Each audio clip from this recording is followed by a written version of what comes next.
Hello అండి. కష్టపడకుండా ఎంతో ఇష్టంగా చేసుకున్న ఆర్ట్ ఇది. బేసిక్‌గా మైండ్ ఖాళీగా పెట్టడం అంటే అస్సలు నచ్చదు.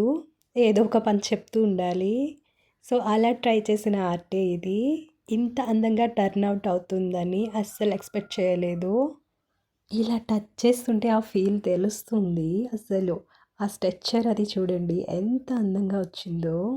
సో, మరి మీరు కూడా ట్రై చేయాలంటే వీడియో స్కిప్ చేయకుండా చూడండి. అయితే ఇక నుంచి మీరు గుడ్డు తినేసి తొక్క పడేయకుండా స్టోర్ చేసి పెట్టాలి. వీటితో చాలా ఉపయోగాలున్నాయి. తొక్కలా కంపు కదా! అస్సలు కంపు రాదు. వన్స్ మీరు వాష్ చేసి ఎండలో పెట్టి డ్రై చేస్తే అసలు కంపే రాదు. ఎగ్ సెల్స్ అలా స్మాష్ చేసుకున్నాక ఇలా ఒక కార్డ్‌బోర్డ్ తీసుకోవాలి. మనం బర్త్‌డేస్‌కి వాటికి కేక్స్ ఆర్డర్ చేస్తాం కదా! కేకు తినేసి కార్డ్‌బోర్డ్ పడేయకుండా క్లీన్ చేసి పెట్టుకుంటే ఇలా యూజ్ అవుతుంది. పెన్సిల్‌తో ఏదైనా మీకు నచ్చిన డిజైన్‌లో డ్రా చేసేసుకొని ఫెవికాల్ అప్లై చేసి మనం స్మాష్ చేసి పెట్టుకున్న ఎగ్ సెల్స్ పౌడర్‌ని ఇలా డ్రాప్ చేసుకోవాలి. మొత్తం మనం డ్రా చేసుకున్న ఆర్ట్ అంతటికి ఇలాగే అప్లై చేసుకోవాలి.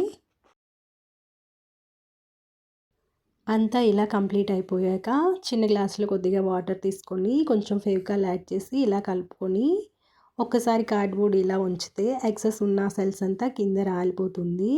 ఇప్పుడు పైన వన్స్ ఇలా మనం కలుపుకున్న ఫెవికాల్ వాటర్‌ని అప్లై చేస్తే ఇలా గట్టిగా స్టిక్ అయిపోతాయన్నమాట. ఇంకా రాలకుండా ఉంటుంది. మీరు ఏ కలర్ అయితే వేస్తారో ఆ కలర్‌తో ఇలా ఫ్లవర్స్ అన్నింటికి అవుట్‌లైన్ అయితే డ్రా చేసుకొని కార్డ్‌బోర్డ్‌లో ఉన్న ఖాళీ ప్లేస్ అంతా ఇలా వైట్ పెయింట్‌తో నేనైతే ఫిల్ చేసేసుకున్నాను. మీరు ఫ్లవర్స్‌కి ఏ కలర్స్ అయితే వేస్తారో దానికి ఆపోజిట్‌లో ఏదైనా కలర్‌తో ఫిల్ చేసేసుకోవాలి. ఇప్పుడు ఇలా మన ఆర్ట్ అంతా కలర్స్‌తో కంప్లీట్ చేసేసుకుంటే ఎంతో చక్కనైన మన ఆర్ట్ రెడీ అయిపోతుంది. తప్పకుండా అయితే ట్రై చేయండి. ఇంట్లో మనం టీవీ చూస్తూ కూడా అలా టైం పాస్‌గా వేసేసుకోవచ్చు. పెద్ద ఖర్చు పెట్టాల్సిన అవసరం కూడా లేదు దీనికి. మన ఇంట్లో మన చేత్తో ఇలా అందంగా తయారు చేసుకున్న వస్తువులు పెట్టుకుంటే అసలు ఎంత హ్యాపీగా ఉంటుందో కదా! అలాగే ఈ ఆర్ట్ మీకు నచ్చితే తప్పకుండా కామెంట్ చేయండి. మరెన్నో వీడియోస్ కోసం please like and subscribe my channel.